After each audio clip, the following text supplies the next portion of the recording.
Muito boa noite a todos.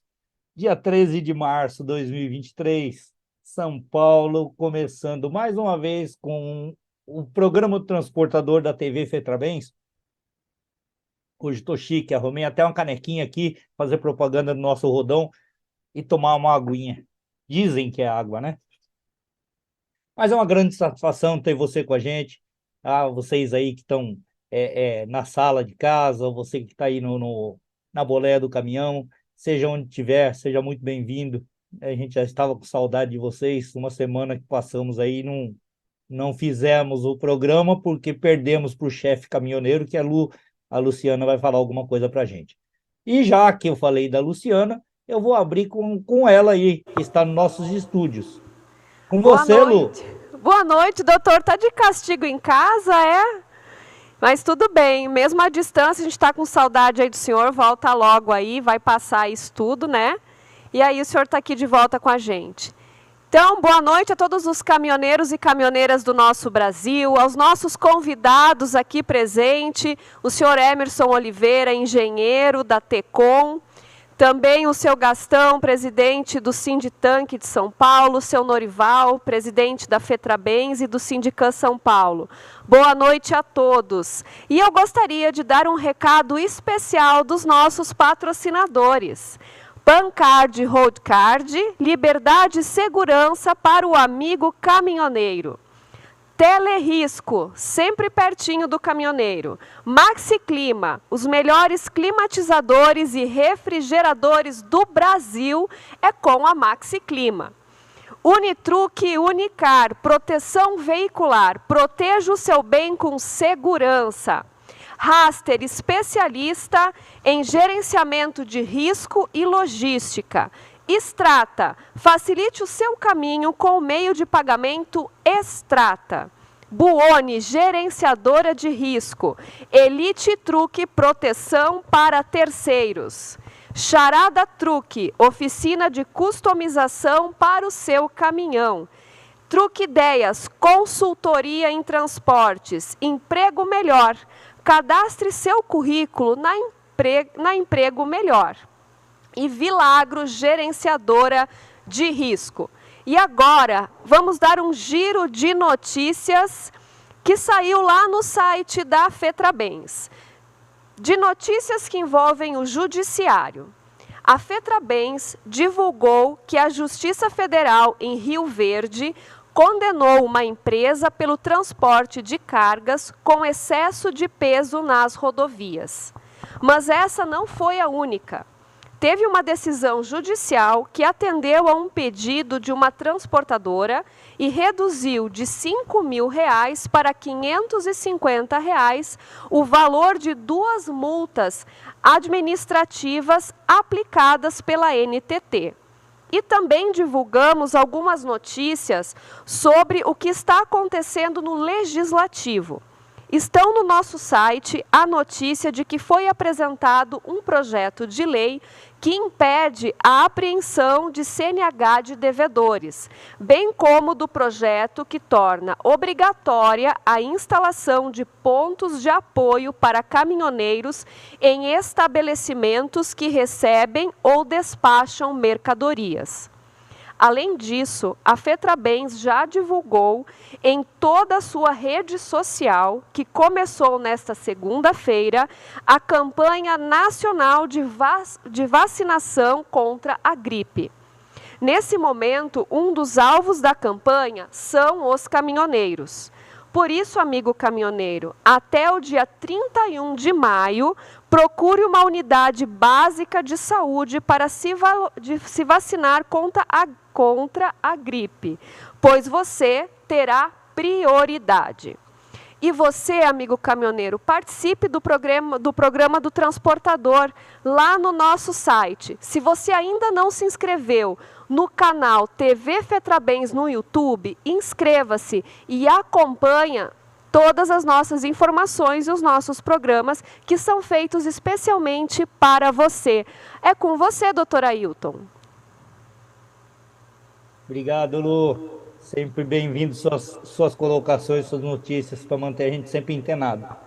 E já começando, já quero me desculpar com o Emerson de não poder ter recebido aí no nosso estúdio, mas eu estou em prisão domiciliar, já consegui o habeas corpus, eu acho que segunda-feira eu já estou na rua novamente. Tá? Então, o Emerson Oliveira, nosso convidado de hoje, engenheiro com 25 anos de experiência em combustíveis. Seja bem-vindo, Emerson. Espero que tenham dado um cafezinho aí, uns bolinhos aí na salinha, na antessala. Olha, é um prazer enorme estar aqui com vocês. A gente fica muito feliz de poder participar e divulgar informações aí, que eu acho que, eu sempre falo isso, né?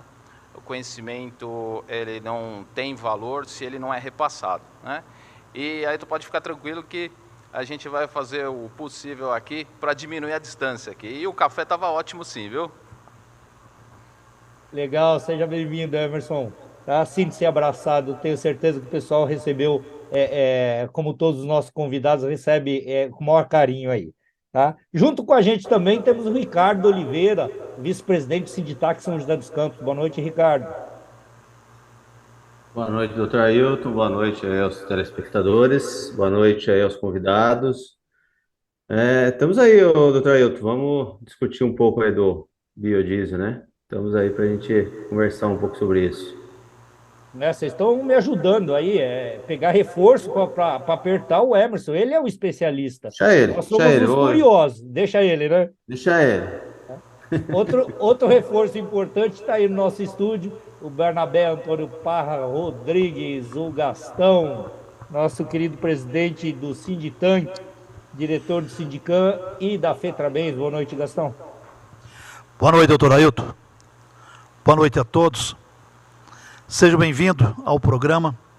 Espero que tenhamos todos um ótimo esclarecimento para que vocês, todos os caminhoneiros e a nós também, com o técnico Emerson aqui que vai nos abrilhantar. Obrigado por vir à casa, por receber esse convite e vir à casa do caminhoneiro. Aqui é a federação, sindicato, e tem vários sindicatos aí pelo estado e pelo país. E muitos caminhoneiros aí que estão nos acompanhando nesse momento, que fizeram muitas perguntas, algumas talvez eu respondo para eles, outras com certeza o teu conhecimento técnico. Muito obrigado. É com o senhor, doutor. E para fechar os convidados aí no programa de hoje, temos aí nosso presidente, ele sempre fica ali na coxia, mas dessa vez ele assumiu a mesa ali. Boa noite, Norival. Boa noite, doutor. Eu estou torcendo para que você tenha as melhores aí para estar aqui conosco, aí com certeza aí no próximo programa, ou bem antes disso, né, que é a nossa pretensão.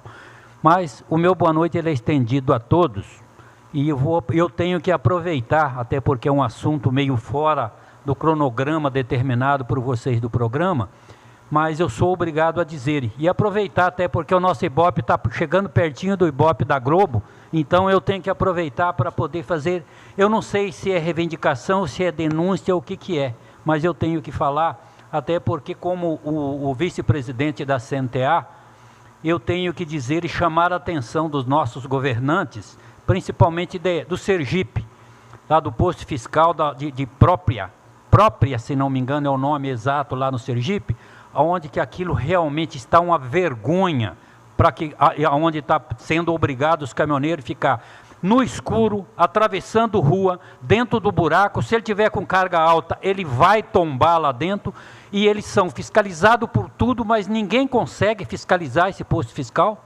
ninguém consegue ter coerência que esses caminhoneiros precisam, eles são ser humano e eles precisam ser amparados por esses órgãos que estão lá fiscalizando e pegando nota e recebendo impostos por isso.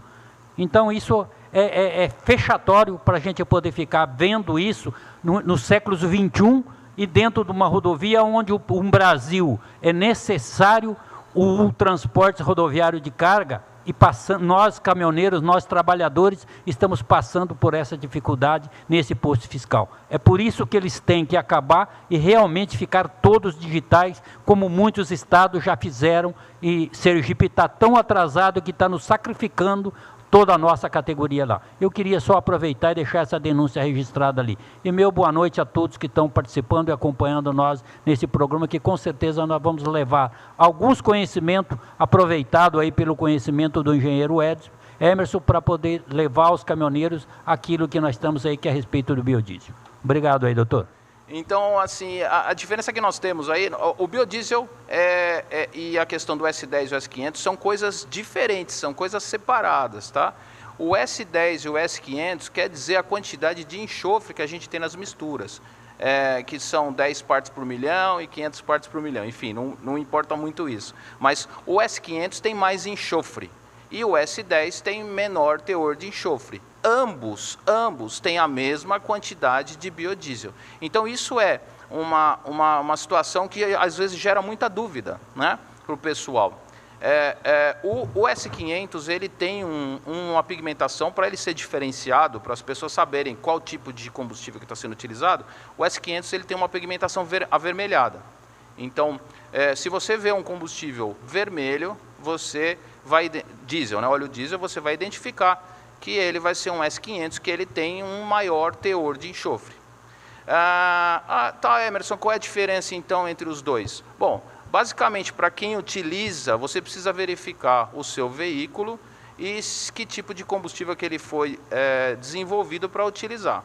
Então, os veículos mais novos, as gerações de motores mais novas, você tem que utilizar o S10. E os veículos mais antigos ainda você pode utilizar o S500.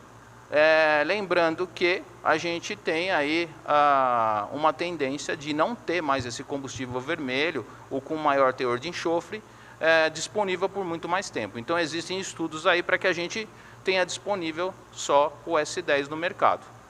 Eu posso utilizar esse S10 nos veículos antigos? Pode sim, desde que você tenha alguns cuidados, né, com o combustível, que não esteja em boas condições. Você consegue utilizar em equipamentos mais antigos o combustível da geração mais nova, né?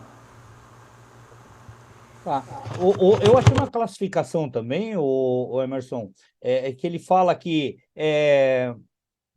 ele gradua uns tipos, o tipo de óleo diesel para interior, tipo de óleo diesel metropolitano, tipo de óleo diesel de referência. Quer passar um pouquinho por essa área? Eu posso sim, posso só para explicar, para ter a noção do que qual é o significado, mas assim, para o uso rodoviário, tá? Para o uso dos caminhões, dos veículos, a gente só vai ter um tipo, né? A gente só vai ter esses dois tipos aí, que é o óleo diesel que a gente tem comercial. Nós trabalhamos com combustíveis especiais, né? E existem combustíveis de referência, existem combustíveis marítimos. Então, as especificações são diferentes. Então é preciso ter um certo cuidado para que você esteja utilizando o combustível determinado para o seu tipo de veículo, né? Então, hoje, de maneira comercial, a gente tem basicamente dois tipos para serem utilizados nos caminhões. Diz qual é? É o S500 e o S10? O S500 e o S10, tá?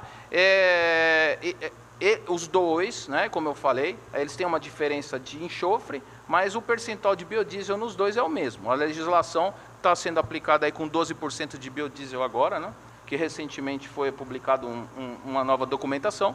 Os dois têm o mesmo percentual de biodiesel. Mas até antes de você complementar isso em termos do biodiesel. Certo. Os caminhões mais antigos, ele pode usar o S10, você acabou de colocar. Pode. E os mais novos, ele pode usar o S500? Então, por legislação, não, eles não podem, tá? Porque os veículos eles foram produzidos com um sistema de injeção que ele é muito mais sensível. Então, essa quantidade de enxofre que a gente tem no combustível, ela pode provocar problemas no seu motor, no seu sistema de injeção. Inclusive, tem veículos eletrônicos que você vai ver os alertas no painel que você está usando um combustível que é inadequado. Então, com relação ao que ele explicou aí do enxofre, aí, me tira uma dúvida, que é isso eu vou falar como usuário, né, do passado aí, que eu era caminhoneiro. Sou caminhoneiro, mas não estou no trecho. Porém, meus caminhões ainda me deixaram umas heranças aí. No passado, eu tive um problema com um filtro no meu caminhão E segundo o dono do posto, eu só abastecia nesse posto, não abastecia em outro posto. Segundo o dono do posto, o problema era a questão do biodiesel, e a redução na quantidade de enxofre. Eu falei, vou usar o S10 no meu caminhão. Tem menos teor de enxofre. Meu caminhão é um caminhão antigo, tá? Um 1113, 80. Então, um caminhão bem antigo. E eu nunca tinha tido problema de entupimento. Ele formou como se fosse uma geleia no meu filtro. E segundo esse dono do posto, ele falou que eram micro-organismos que eram desenvolvidos dentro do tanque, ou do próprio tanque do caminhão, ou do próprio tanque lá do posto, por questão dessa ausência do enxofre. O que você pode me falar aí sobre isso aí, por favor? Bom, vamos lá. Aí tem uma série de coisas para a gente levar em consideração, né? Vamos começar pelo enxofre, né? O enxofre ele vem sendo reduzido por causa da legislação ambiental. Então, o enxofre provoca chuva ácida, então ele está sendo reduzido. Mas o enxofre no combustível, ele é um excelente lubrificante para o motor. Vocês que conhecem caminhões e conhecem de motores sabem disso, que o enxofre é um excelente lubrificante. Mas ele tem que estar nas condições ideais, bem cuidado, não misturado, por exemplo, com água. Se você tem a absorção da água, ele vai formar ácidos.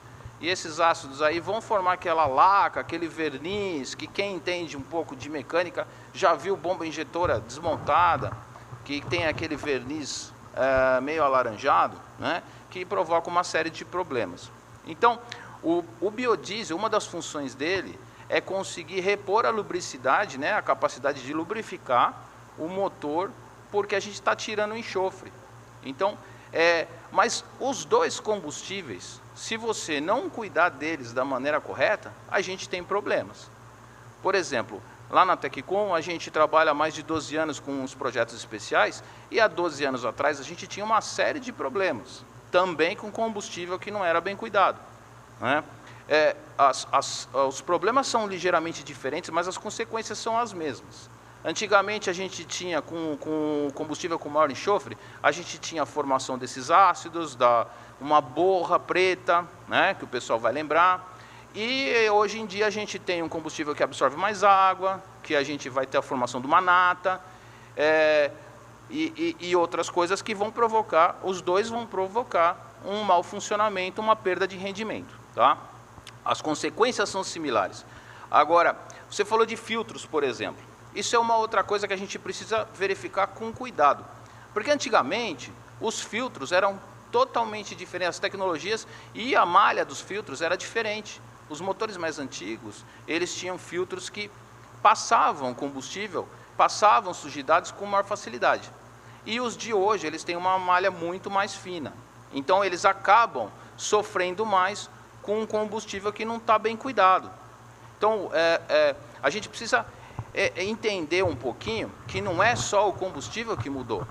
Os veículos, os motores, eles vêm mudando também, né? E eles estão se tornando cada vez mais sensíveis a qualquer tipo de alteração que a gente tem no combustível. Do álcool anidro também na gasolina foi outra adaptação difícil para que pudesse, os veículos estavam acostumados com a gasolina pura, e aí transformaram-se nessa adaptação. E os motores foram adaptados. Essa pergunta fica, por mim, será que nós vamos ter que fazer adaptação nesses motores antigos? É necessário ou não, engenheiro Emerson?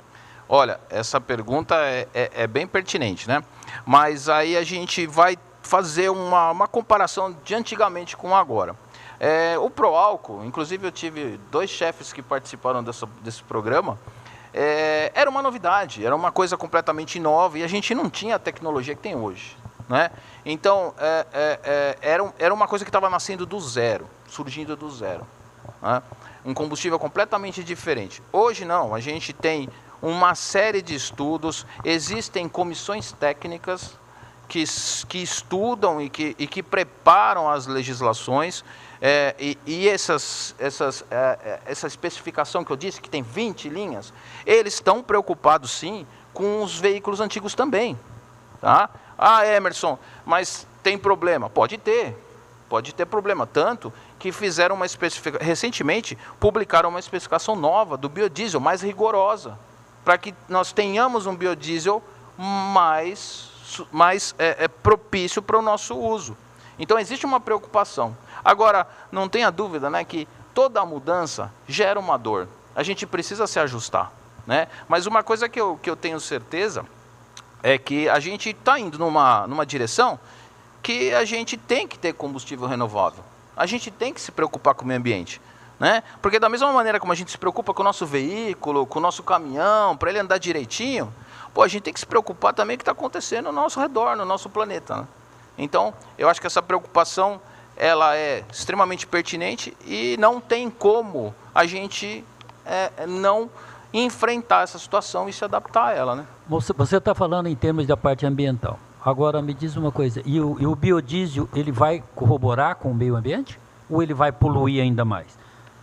O biodiesel, ele colabora com o meio ambiente em vários aspectos. Por exemplo, a maneira como ele é produzido, né? Existe uma preocupação com a produção do biodiesel para que ele gere a menor quantidade de carbono e emissões possível. A gente tem agora, na sequência, vai ter a segunda geração de combustíveis renováveis, que vão utilizar ainda mais com uma eficiência maior para tentar evitar que se emitam poluentes na sua produção, né? E a gente tem a questão das emissões, sim, ele tem uma diferença. Em termos do custo, o biodiesel, ele não vai deixar mais caro o próprio transporte? Então, essa pergunta já é mais delicada, que a gente vai para a parte comercial, né? Hoje em dia, a gente tem o processo produtivo do biodiesel, ele acaba por gerar um combustível que é ligeiramente mais caro para a mistura, né? Então, ele é mais caro que o combustível de origem mineral, e ele acaba, talvez, influenciando na mistura como um todo, né? O José Stringassi, é difícil falar esse sobrenome, hein? Ele faz uma questão aqui, o Emerson, também acho que é interessante. Ele pergunta, o caminhão com bomba mecânica, se consegue pulverizar o S10 para ter uma queima total. Vamos lá. A gente tem os sistemas de injeção antigos e os novos, né? Eles têm um funcionamento um pouco diferente, e os mais novos, eles acabam aproveitando o combustível um pouco melhor, ou deveriam aproveitar o combustível um pouco melhor, né? Mas é aquilo que eu falei antes. As especificações novas, aquela folha que tem todos os testes para o desenvolvimento dos combustíveis novos, eles têm que atender ou exceder o que a gente tinha antigamente. Então, o combustível de agora, se ele estiver em boas condições, evidentemente, né, ele tem que suprir todas as especificações antigas. Então, um motor antigo, sim, ele tem que trabalhar da maneira correta, mesmo tendo biodiesel, né? O que acontece é que, às vezes, a gente não tem um combustível na situação ideal. Mas é aquilo que eu falei, eu já trabalho com isso há 12 anos, né? E há 12 anos atrás a gente não tinha biodiesel, a gente tinha muito problema com borra, com bactéria, e a gente fazia vários trabalhos com o pessoal que a gente atendia para conseguir conscientizar, conseguir cuidar do combustível, enfim. O biodiesel deixa uma situação que requer mais cuidados? Sim, mas a gente não tinha problema antes, tendo problema só agora? Não, a gente tinha problema antes também. A queima dele, ele se torna com menos fumaça ou mais fumaça? Aí eu olhando da CETESB, hein? Tá. Então, a questão da fumaça é assim, aí eu vou dar uma de engenheiro, eu vou começar a falar com palavra difícil, vai ficar ruim. Mas é assim, imagina uma gota de combustível. Ela queima da extremidade para o núcleo, para dentro, de fora para dentro, tá? Se você não queima ela direito, aquela parte de dentro que não queimou é que forma a fumaça, tá? O que você tem que fazer para ela queimar direito? Você tem que fazer as gotinhas ficarem pequenininhas, que aí dá tempo de queimar essas gotas. Então, quando acontece isso, a questão é que A hora que pulveriza, que foi a pergunta que fizeram aí de pulverizar na Câmara, a hora que pulverizou lá dentro, não pulverizou direito. Agora, por que não está pulverizando direito?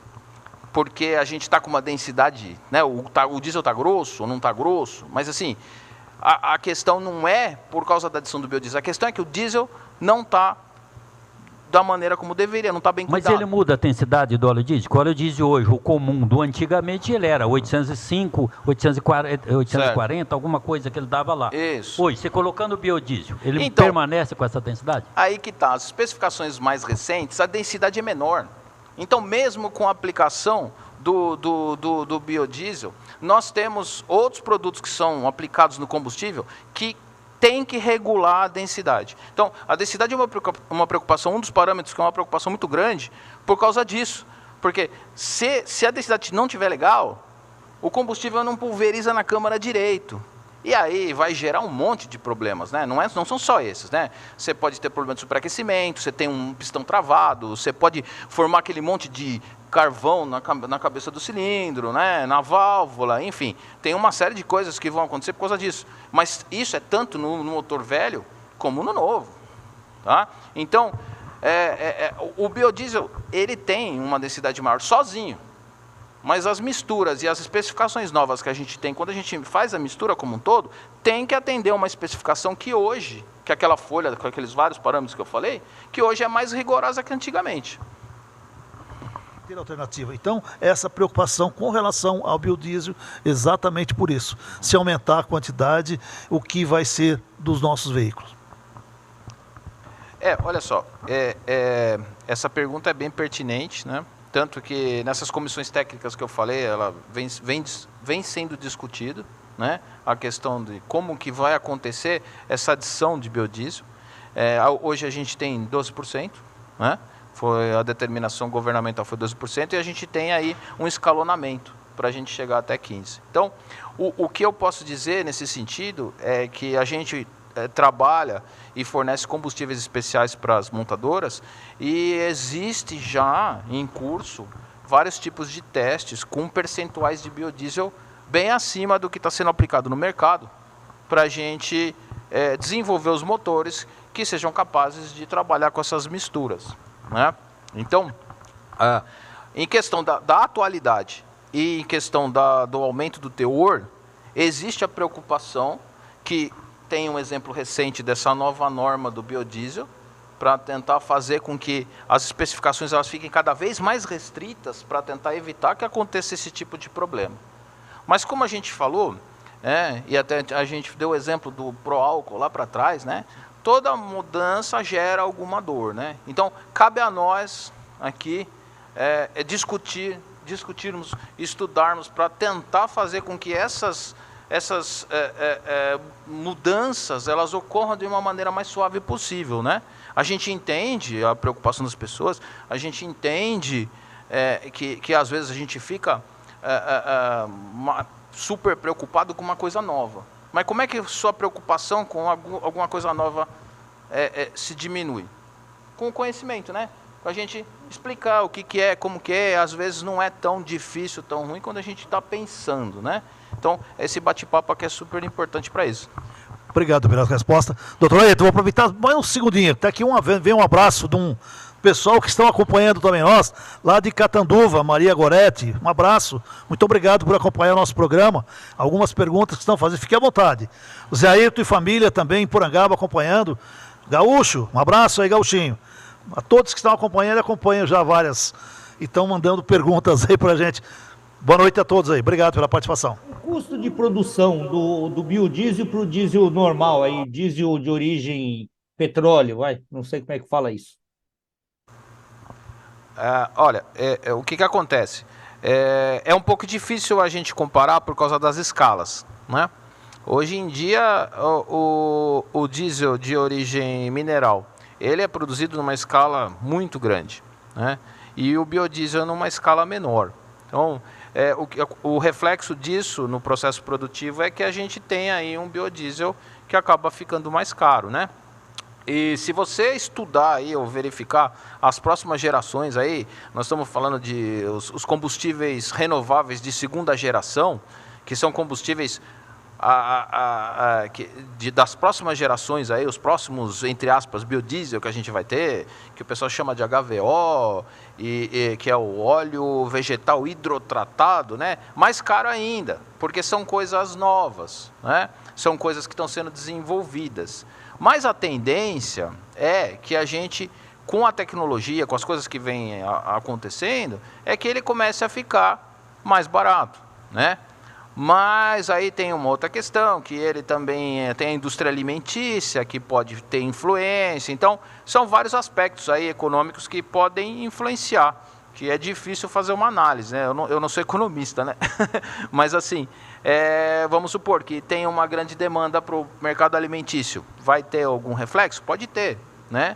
No preço. Mas o que eu vejo assim, a tendência é que a gente tenha o processo produtivo mais evoluído e que com o tempo o preço tende a ser melhor, né? Tende a ficar melhor. O Emerson, mas eu vou voltar um pouquinho até para poder deixar nossos ouvintes um pouquinho mais esclarecidos Claro. dentro dessas perguntas. Nós temos uma frota, a qual ela, quando fabricada, ela não tinha o biodiesel para ele nem fazer o teste. Sim. Então, e essa frota é a frota rodante que nós temos no país. Ele vai conseguir queimar, mesmo assim, com esse biodiesel, com a mesma capacidade, por mais que ele queira tratar. Porque se for para ele acompanhar, como você disse, um pouquinho no passado, já estão preparando com mais biodiesel dentro para outros motores. Mas nós temos que falar do que nós temos. Sim. O amanhã a Deus pertence. Então, com essa frota que nós temos bomba mecânica, nós não temos as bombas injetoras, essas coisas todas, que ela tem uma pressão muito menor que essas outras eletrônicas. Ele existe para essa queima desse produto para esses motores. Qual é a diferença que dá para os nossos ouvintes entenderem? Para o pessoal não ficar preocupado, tá? Para desmistificar. Exatamente isso. Uma coisa é quando ele foi desenvolvido e os combustíveis que a gente tinha naquela época. Outra coisa são as normas que vêm sendo cada vez mais rigorosas para a produção dos novos combustíveis, que toda vez que entra uma norma nova, ela tem que atender as antigas. Porque se o combustível de agora, ele não atender às especificações de antigamente, a gente não podia aplicar o combustível nos motores antigos. Então isso é estudado nessas comissões técnicas que eu te falei.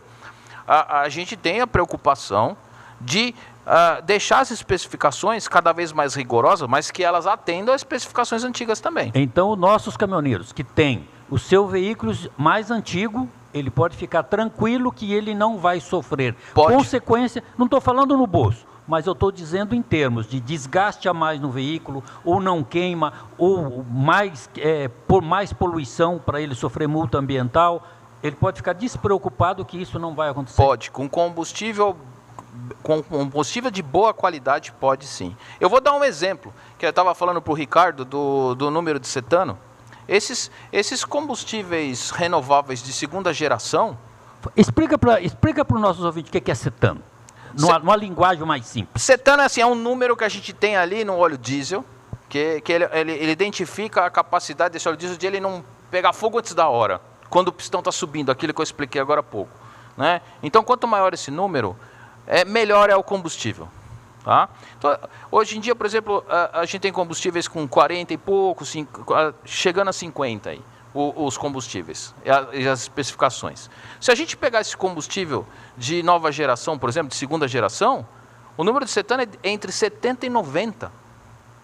Você entende? Então, assim, a proteção para o motor é extrema. Então, os combustíveis mais novos, eles têm especificações que têm que dar mais segurança, não só para os veículos novos que precisam disso para funcionar, como atender os antigos também.